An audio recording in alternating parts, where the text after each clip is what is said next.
Browns continuing to prepare for Washington on Sunday. We heard from Deshaun Watson today, since it is Thursday, and Mary Kay. Once again, Deshaun came out very strongly in favor of Kevin Stefanski, which is important. Anytime your $230 million quarterback comes out in support of his play caller and his head coach, it matters. Yeah, I think it's significant. I think it's important. Kevin Stefanski lands on the hot seat every single time the Browns lose a game. Everyone wonders if he should be back. There's always all kinds of speculation and all that sort of stuff. And Deshaun Watson came out today and basically said, yes, it's important to build on what we did this season. We love Kevin. We respect him. We support him. And I think that's very significant. Yeah, Ashley, it's just one of those things that the more and more he says it, the more and more you realize, like, his voice matters in all of this. Yeah, and it's the second time that we've really heard from him in the last, 2 weeks, like, to give this full endorsement of Kevin in the media.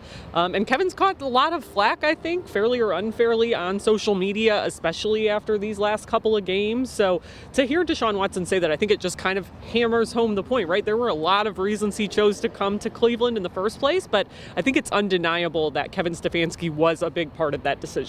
Now, Amari Cooper also spoke today, and he talked about a couple of things. The first, of course, he's going to work out with Deshaun Watson a good amount this offseason, try and get some of those reps. And Mary Kay, that's also why these last two games are important, for him to play, for other guys to play, because it gives them just that much more opportunity to get on the field and get reps with Deshaun Watson. Yeah, these are practice games. These are like preseason games for them to get this thing going. I mean, when you think about a Josh Allen or a Patrick Mahomes, and you think about the amount of games, the amount of time that they've had with their play callers, that they've had with their receivers and their whole entire offense, these guys are still playing catch up here. By the time they get to the end of the season, it will have been 6 games for Deshaun Watson. So he needs Nick Chubb in there. He needs Amari Cooper in there.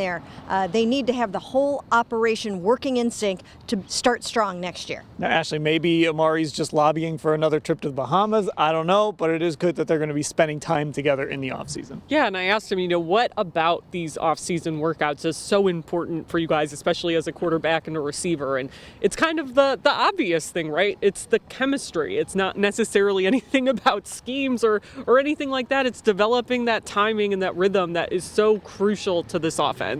And one more thing, another guy that these two games are important for, Nick Chubb. Derrick Henry is, I don't believe, playing on Thursday night. The Titans are saving him for that last game of the season, which will essentially be the AFC South championship game. How exciting, I know. But that opens the door, Mary Kay, for Nick Chubb to potentially do what he couldn't do a couple years ago when Henry stole it from him, win the rushing title. Yeah, it's a long shot, a total long shot right now, because he would need over 195 yards to catch Josh Jacobs of the Las Vegas Raiders. But with 86 yards in this game on Sunday in Washington, he can move into the number 2 spot. And you never know if Josh Jacobs is going to play in the season finale. And if he doesn't, the Browns could try to do something like what the Titans did that year when they ran Derrick Henry 32 times for 211 yards. I mean, I don't know if they can do that. They're playing 2 really good run defenses to end the season, the Commanders and the Steelers, but it's definitely worth a shot. Wouldn't that be an ironic way to end the season, with Nick Chubb just carrying the ball like 40 times, with Kevin Stefanski taking all this heat? But Ashley, the other thing to remember is with Josh Jacobs, Derek Carr is no longer the quarterback there. I don't think defenses are going to be scared of Jarrett Stidham throwing the ball all over the place. Yeah, there's definitely a lot of unrest in Vegas, and I guess if you're the Raiders, you might want to see what Stidham can do and what some of these other younger guys can do if you're Josh McDaniels, but it seems like running the ball for them might be the best option. So, like Mary Kay said, I think it's just so hard to predict, but there is still a chance, no matter how small it could be, that Nick Chubb could still be in that race by 2 weeks from now. All right, Browns at Commanders on Sunday, 1 o'clock at FedEx Field. As of now, I think we're going to make it there with all these travel plans, but we'll see. Either way, we'll cover it. cleveland.com/Browns.